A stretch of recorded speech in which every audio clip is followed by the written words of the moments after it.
Personally, at least it's my opinion, that there's no season like Christmas. I just think it's an absolutely great season. I think 1 hour after Thanksgiving dinner, I start preparing for Christmas. I just absolutely love Christmas. And you know, it takes a lot of activity, doesn't it? It takes a lot of preparation to be involved in all the pageantry of Christmas. But you know, there are so many people that prepare for Christmas who work very hard, and yet they miss Christmas. They actually have the experience that General Erwin Rommel in the Second World War had. I don't know if you know about his life. That's the person who was known as the Desert Fox, and he was very victorious with the German troops in the northern part of Africa for the first part of the war. Well, he was a person who was put in a very special position by Adolf Hitler.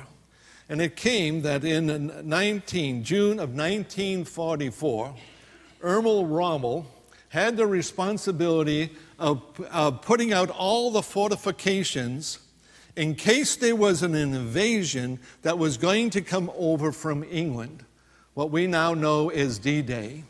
Hitler personally himself never believed that the invasion was going to come and land in France. He thought it was going to be Belgium. He thought it was going to be elsewhere. But he put Erwin Rommel, his number one general, in charge of the northwestern part of France to put up all the fortifications to stop this invasion that was coming. And so it was June of 1944. Rommel was all set. He had all the fortifications, all the embankments, all the armaments, all the troops. He was ready to take on Eisenhower. It happened to be in that first week of June that the weather turned, and there was storm after storm. And so Rommel decided that because it was his wife's birthday on June 6th, that he could take a few days off and that Eisenhower would never attack during the midst of bad weather, and that he would go to Berlin. Happened to be that Rommel was in bed on June 6th when Eisenhower sent the troops over on the day that we know as D-Day, probably one of the most courageous decisions by any general that we know of during our time. So in the midst of bad weather, our troops and English troops and others came and stormed the banks of Normandy, and Rommel was in bed. A phone call woke him up. Here's the person, number one general for the Nazis. A person who knew about how to stop an invasion more so than anyone else. He was the person who had prepared more, but when it came time for the event, he was not there. He chose to be elsewhere because he had different priorities, and so he missed that great invasion, which of course was very helpful to us. So all of his preparation was in vain because he missed the opportunity. He had the opportunity to checkmate Eisenhower, and he didn't even show up at the chessboard. Well, there was another general famous in history who also prepared an awful lot for an event, and yet he missed it. And his name is Caesar Augustus, also known as Octavian. Well, Caesar Augustus is a person who was the adopted nephew of Julius Caesar. He is a very interesting person. You might want to look up his history. And we know much about Christianity in the first century because Augustus was also considered himself a historian and wrote an awful lot about himself. And because he was 15 years prior to the birth of Christ and about 30 years afterwards, he spans a time that is absolutely great for the birth of Jesus and about the beginning of the early church. Well, Caesar Augustus was the individual that after the death of Julius Caesar, the Roman Empire went into a civil war. And you might recognize some of the participants of that civil war. So if I happen to mention the name Anthony, you might recognize it, or Cleopatra, or Brutus, or Cassius. It ended up that Caesar Augustus defeated all four of these people and ended up being the number one Caesar, Caesar Augustus, on the throne. He is what is known as the Caesar that brought in the Pax Romana. He extended the Roman Empire more so than any other emperor.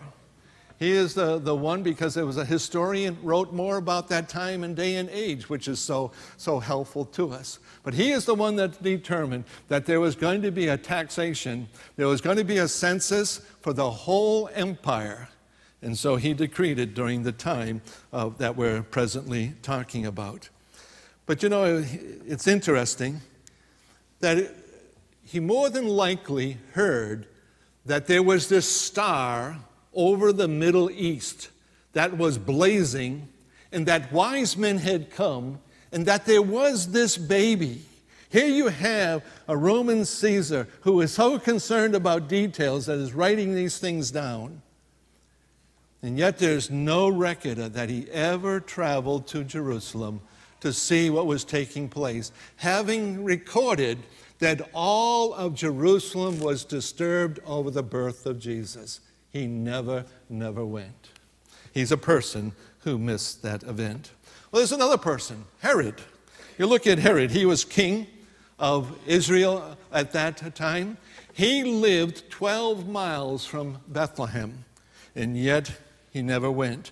In fact, when you look at Scripture, what's interesting about Herod is that the Magi came to Herod, and Herod is the one who told them to go to Bethlehem. But he himself never went, missing this great event. So Herod missed Christmas. The scribes are also individuals that missed Christmas. When we look at Matthew, the 2nd chapter, verses 1 through 4, we find that Magi, individuals who have come from the Middle East, have come to Jerusalem, and they ask Herod, "Where is the one who has been born King of the Jews?" Now, Herod had no idea what they were talking about. This disturbed him, of course, but he went to the scribes, to the theologians, the ones who knew the Old Testament law, and said, "What are these men talking about? Why is it that there's been a king born of the Jews? Where is this in the Bible?" It was the scribes that turned to the book of Malachi and correctly pointed out that this Jesus Christ, the Messiah, was going to be born in the town of Bethlehem. It was these scribes who had searched Scriptures, who knew that the Christ child was going to be in Bethlehem, but it is recorded that none of the scribes went to Bethlehem ever to see this Christ child. And what it means is that here they knew Scriptures, they searched Scriptures, but they did not allow Scriptures to search them. And so what happened is that they missed Christmas. Scripture also records that the common people of Jerusalem, Scripture records in Matthew, the 2nd chapter, the 3rd verse, that all of Jerusalem was disturbed. But the Bible points out there are two major occasions when all of Jerusalem was disturbed. First of all, when Jesus Christ was born, and secondly, when Jesus Christ died on the cross. The whole city was disturbed. And yet we find that when this Christ child was born and the people heard about it, and it was so disturbing to them that Scripture does not record that any of the common people went to Bethlehem to worship the Christ. And so the common people missed Christmas. But the one that I'm toughest on the most is the one who I think is the most notorious. The one who missed Christmas, and it was right in his living room. It's the innkeeper. I just can't understand how this innkeeper could just turn to a young couple. She just pregnant, possibly hours from delivering a child, and he turns them away. Now, I shouldn't be so tough on him. Yes, you say, yes, he found a stable for them. He found some room for them. But I'm so tough on this innkeeper because, see, he is so busy making money that he doesn't have time for Christmas. He doesn't have time for the Christ child. Well, not everybody missed Christmas. There were those in the passage that we just read that did celebrate Christmas, and we're referring to the the shepherds.